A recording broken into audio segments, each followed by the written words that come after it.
और बात सबसे पहले कथावाचक अनिरुद्धाचार्य की। दरअसल उनका एक वीडियो वायरल हो रहा है। अशोकनगर की महिला ने कथावाचक अनिरुद्धाचार्य से अपने इलाके में स्कूल की समस्या को लेकर शिकायत की। उसने कहा कि इलाके के विधायक 2 किलोमीटर की दूरी पर रहते हैं, लेकिन बच्चे स्कूल के लिए भटक रहे हैं। कथावाचक अनिरुद्धाचार्य और अशोकनगर की इस महिला की पहले पूरी बातचीत सुनिए।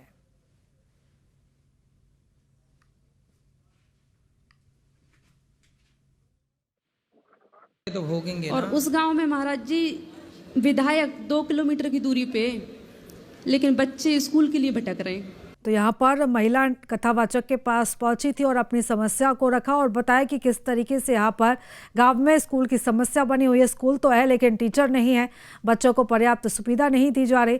सुरक्षा व्यवस्था के साथ शिक्षा व्यवस्था यहाँ पर पूरी तरह से बदहाल हो चुकी है। चंदेरी तहसील के खिरकाकाट का गाँव की ये महिला है जो अपनी आप बीती सुनाती हुई यहाँ पर नजर आ रही है और उसने गाँव की समस्या यहाँ पर कथावाचक के सामने रखी है और यहाँ पर गंभीर आरोप भी यहाँ पर लगाए गए हैं। बातचीत का अब यह वीडियो तेजी से सोशल मीडिया पर वायरल हो रहा है और सबसे बड़ी बात इस महिला ने ये कही है कि गांव से महज 2 किलोमीटर की दूरी पर ही विधायक का घर है, जनप्रतिनिधि का घर है, लेकिन इसके बाद भी गांव में किसी तरह का कोई विकास नहीं हो रहा। गांव में यहाँ पर स्कूल में कोई व्यवस्था नहीं है और बच्चों के परिजनों को यहाँ पर परेशान होना पड़ता है। कोई भी बात ये ऊपर तक नहीं पहुँचा रहा है, इसलिए यहाँ पर ये समस्या बढ़ रही है।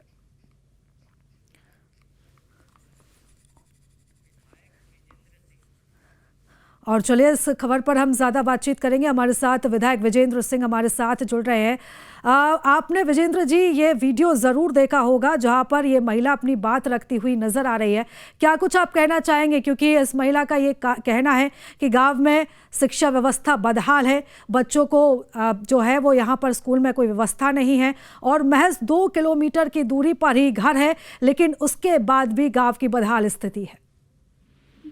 पहली बात तो मैं ये बताना चाहूंगा आपको कि जो महिला कह रही है ये दूसरे गांव की रहने वाली है। खिरकाटा गांव इसके पास का गांव है और पहली बात इसका वह मायका है, इसकी ससुराल है ग्वालियर में और ये लगभग 3 साल से अपने मायके में नहीं आई है, लगभग 3 साल से।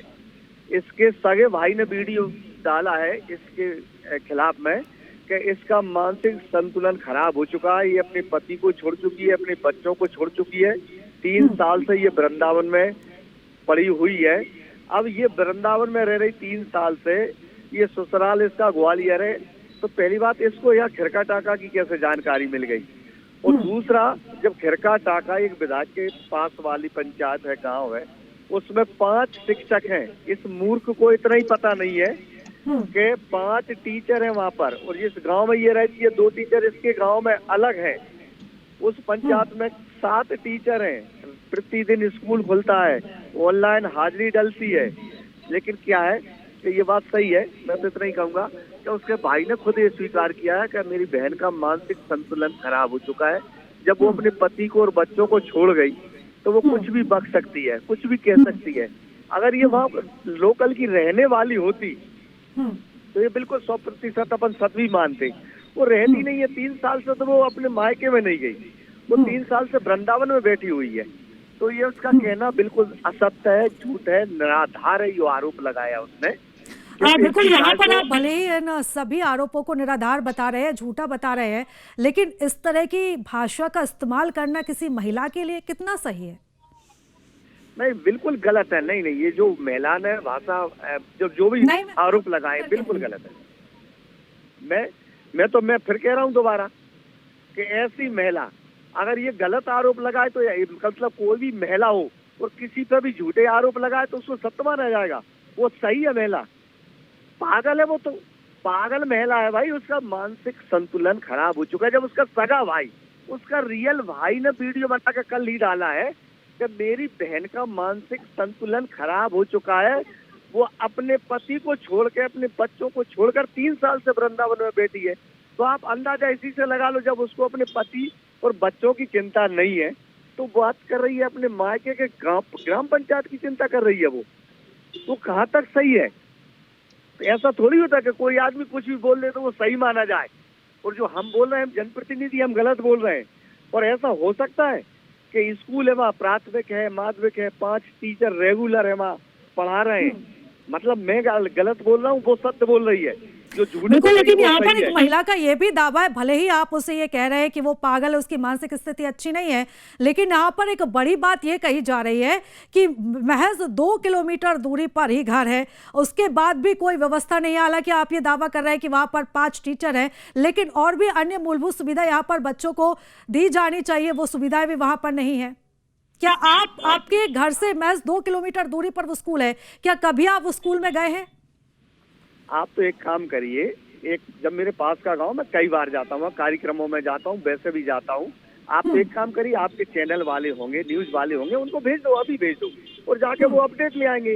वो असलियत तो वो दे देंगे, दूध का दूध पानी का पानी हो जाएगा। स्कूल है कि नहीं है, टीचर है कि नहीं है, बच्चे पढ़ते हैं कि नहीं पढ़ते, ये सारी सच्चाई सामने आ जाएगी। आजकल तो आप जान रहे ऐसा सिस्टम है कि 1 मिनट में अपडेट ले लो कहीं से भी। उसमें क्या मैं झूठ बोल रहा हूँ या वो महिला झूठ बोल रही है, मैं सत्य बोल रहा हूँ कि वो सत्य बोल रही है, सच्चाई सामने आ जाएगी, उसमें घबराइए।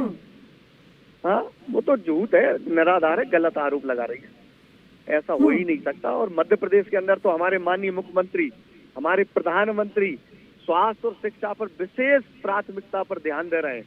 और ऐसा हो सकता है कि इतनी बड़ी पंचायत में टीचर नहीं है और स्कूल नहीं है। पहले तो वो ये कह रही है कि स्कूल ही नहीं है, फिर दोबारा कह रही नहीं स्कूल तो है पर टीचर नहीं है। अब हो सकता है दोबारा कुछ बोले तो और भी कुछ कह सकती है वो तो, कि वहाँ आदमी रहते ही नहीं है, कुछ भी बोल सकते थे। वो उसका मानसिक संतुलन ठीक नहीं है उस महिला का, मैंने पता किया, उसका भाई ने खुद ये स्वीकार किया है। लेकिन यहाँ पर बात सिर्फ स्कूल की नहीं हो रही है, यहाँ पर महिला ये कहते हुए भी आ रही है कि गांव में किसी भी तरह का कोई विकास नहीं, यहाँ के लोग पीने खाने में लगे रहते हैं। अरे यही तो है। अगर उस महिला को इतनी चिंता होती कि वो अगर समझदार होती, उसका दिमाग संतुलन सही होता, तो अपने मायके के गांव की ये बुराई कर सकती थी। ये आरोप लगा रही, इसको शर्म आना चाहिए। अपने इस गांव के लोगों पर आरोप लगा रही है कि खाने पीने में मस्त रहते हैं, इसको इतनी भी शर्म नहीं है कि ऐसे आरोप लगा रही है कि मतलब खाने पीने में मस्त रहते हैं। अरे मैं कह रहा हूँ, मैं गांव में जाके देखो। लेकिन बात तो यहाँ पर यह भी उठ रही है ना कि कई बार शिकायतें लेकर आपके पास गए हैं लोग, लेकिन कोई शिकायतें सुनने के लिए तैयार नहीं, बस एक दूसरे पर आरोप प्रत्यारोप करते रहते हैं। ये मैंने आपसे एक ही बात कह दी कि आप वहाँ दिल्ली बैठी हैं, मैं अपने पंचायत के पास में बैठा हूँ, मेरी विधानसभा में बैठा हूँ, वहाँ पर मीडिया के लोग चले जाए, कोई भी चला जाए, अधिकारी जाए, जांच कर लें, देख लें वास्तव में विकास हुआ है कि नहीं हुआ। दूध का दूध पानी का पानी हो जाएगा। उस पंचायत में कम से कम 250 और 300 तो प्रधानमंत्री आवास बने हैं। वो उसी एक गांव में, पूरे गांव में सीसी रोड हो रहे हैं, पेयजल नल जल योजना है, वहाँ पर स्कूल है, वहाँ पर उप स्वास्थ्य केंद्र है। अरे वो मूर्ख महिला को यही पता नहीं है कि वहाँ क्या क्या सुविधा है, क्या क्या नहीं है, और ऐसी बकते जा रही है, वो कुछ भी कह रही है। गांव वालों पे ही आरोप लगा दिया, आप अंदाज लगाइए, पूरे गांव पर आरोप लगा दिया कि खाते पीते रहते हैं। क्या गजब महिला है, मतलब उसको इतनी भी शर्म नहीं है कि ऐसे शब्द बोले जाते हैं हर किसी के लिए। हो सकता है कोई व्यक्तिगत खाता पीता, तो उस पर आरोप लगा दो। आप कोई व्यक्ति है व्यक्तिगत, उसका नाम लेके बोल दो। आप पूरे गांव पर आरोप लगा रही है, इससे ज्यादा शर्म की बात तो क्या हो सकती है। क्या वह महिलाएं भी खाती पीती है, उसको इतना भी तमीज नहीं है बात करने का, इतना भी नहीं सोच रही कि महिलाएं भी खाती पीती है वहाँ की, उनको चिंता नहीं है अपने बच्चों की। बिल्कुल, लेकिन यहाँ पर जिस तरीके से आप ये तमाम बातें कह रहे हैं एक महिला के बारे में कि उसकी मानसिक स्थिति सही नहीं है, वो अपने मायके में रहती है, ससुराल नहीं रह रही, तो क्या एक महिला अपने मायके से जुड़ी हुई समस्याओं को नहीं उठा सकती? क्या नहीं रह रही, मैं आपसे ये कह रहा हूँ, आप सुन क्या रही हैं मैडम, वो मायके में नहीं रह रही, वो वृंदावन रह रही है। मायके में तो वो 3 साल से नहीं आई, 3 साल से उन्हें शकल नहीं देगी मायके की। वो कैसे बोल सकती है, ये कैसे कह सकती है कि वहाँ स्कूल खुलता है, टीचर है कि नहीं है, उसे कहाँ से पता है ये? वो तो वृंदावन में बैठी है 3 साल से। तो इसलिए मैं कह रहा हूं ना, तमाम बातें हमारे साथ साझा करने के लिए आपका बहुत धन्यवाद। अब ये जांच का विषय है कि क्या कुछ स्थिति गांव की बनी हुई है, क्या वहाँ की बदहाल हालत बनी हुई है। जिस तरीके से आप यहाँ पर दावा करते हुए भी नजर आ रहे हैं कि महिला जो आरोप लगा रही है वो सभी झूठे हैं, सभी निराधार है, और यहाँ तक कि एक बड़ी बात विधायक की तरफ से ये कही गई है कि महिला की मानसिक स्थिति अच्छी नहीं है, वो 3 साल से अपने गांव में ही नहीं गई है, वो 3 साल से वृंदावन में है, तो किस आधार पर वो इस तरीके के आरोप लगा रही है। और इस खबर पर ज्यादा जानकारी लेंगे, हमारे सहयोगी दिनेश हमारे साथ जुड़ चुके हैं। दिनेश, एक तरफ महिला का ये आरोप है, ये इस तरह से अपनी बात को रख रही है, गांव के विकास का मुद्दा उठा रही है, वहीं पर हमने यहाँ के स्थानीय विधायक की भी प्रतिक्रिया सुनी, काफी आग बबूला वो नजर आए, और यहाँ पर महिला पर वो उल्टे आरोप लगा रहे हैं कि उसकी स्थिति अच्छी नहीं है, वो 3 साल से अपने गांव में ही नहीं गई है, और सभी आरोपों को उन्होंने झूठा बताया है। कल शाम से यह एक महिला का विरुद्धाचार के पास जाकर के वीडियो के साथ वायरल हो रहा है। इस वायरल वीडियो के बाद राजनीतिक सरगर्मी भी तेज हो गई है कि आसमान में एफआईआर भी हो गई है कांग्रेस नेता के खिलाफ। तो अब देखा ये पूरा मामला देखा जा सकता है कि ये महिला जो है अशोकनगर के गाँव है वहाँ की रहने वाली, फिलहाल ग्वालियर में रहने बताया जा रहा है। लेकिन अब देखा है कि स्कूल में अब जाकर के हम ग्राउंड जीरो पर न्यूज जाएगा और वहां पर जाकर के देखेगा कि आखिरकार स्कूल लगे हैं तो वो संचालित हो रहे हैं या नहीं हो रहे हैं। ये न्यूज जो है उस गांव में उस पास के जो मंत्री थे उनसे भी चर्चा करके और उनको देखेंगे कि आखिरकार वहाँ की मुसीबत और समस्या क्या है। जिस तरह से महिला ने बताया कि वहाँ के स्कूल तो बने हुए हैं लेकिन वहाँ पर टीचर नहीं है। पहले महिला ने बताया था कि स्कूल नहीं है उस गाँव में। बिल्कुल दिनेश, क्या स्थिति है गांव की, क्या स्थिति उस स्कूल की है? अभी निश्चित तौर पर स्कूल जब पता किया तो स्कूल संचालित है, लेकिन अब स्कूलों बाहर जो जिस तरह से महिला ने दावा किया अनुरुद्धाचार्य के सामने की महिला जो है वहाँ पर महिला जो है वहाँ पर रहती नहीं है, वो ग्वालियर में रहती है और उसके गांव में जो स्कूल की काफी समस्या है। बिल्कुल दिनेश, लेकिन यहाँ पर एक बड़ी बात यह भी कही जा रही है कि विधायक का घर पास में ही है लेकिन यहाँ पर मूलभूत सुविधाएं नहीं है। पर दूसरी तरफ विधायक का ये कहना है कि स्कूल में 5-5 टीचर्स है, किसी भी तरह की कोई अव्यवस्था यहाँ पर नहीं है।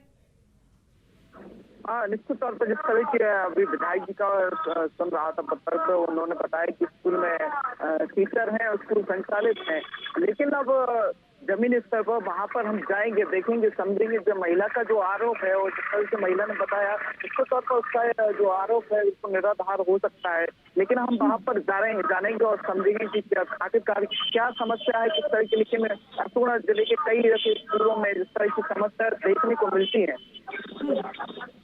बिल्कुल, और इसी के साथ साथ अगर हम गांव के अलावा पूरे गांव के स्कूल के अलावा अगर हम पूरे गांव की बात करें तो एक बड़ी बात यहाँ पर यह भी कही जा रही है कि जब यहाँ पर विकास की बात की जाती है, गांव में जो समस्या है उनकी बात को लेकर जब जनप्रतिनिधि के पास कोई व्यक्ति जाता है तो केवल यहाँ पर शिकायतें ही रह जाती है, कोई सुनवाई वाला नहीं होता, एक दूसरे के ऊपर आरोप प्रत्यारोप शुरू हो जाता है। निश्चित तौर पर ऐसा कह सकते हैं और लगातार अशोकनगर जिले में भी हमारे अशोकनगर जिले के जो कलेक्टर हैं आदर्श सिंह, वो हर स्कूल और हर जगह ग्राम में जाकर के निरीक्षण कर रहे हैं, जांच कर रहे हैं और जो उन पर कार्रवाई भी देखने को मिल रही है। लेकिन कहीं ना कहीं स्कूल ऐसे कई जगह हो सकते हैं और समस्या देखने को मिलती है कि स्कूल लगते हैं लेकिन टीचर मौके पर नहीं पहुंचते हैं। लेकिन इस तरह का जो मामला सामने निकल कर आया तो निश्चित तौर पर एक बड़ी कार्रवाई होना चाहिए। बिल्कुल, और अब इस पूरे मसले पर सियासी बवाल तो शुरू हो चुका है, लेकिन अब देखना होगा कि क्या कुछ स्थिति अब गांव की सुधरती, कितना विकास यहाँ पर होता है। नजर लगातार बनाए रखिएगा दिनेश। फिलहाल बहुत धन्यवाद तमाम जानकारी हमारे साथ साझा करने के।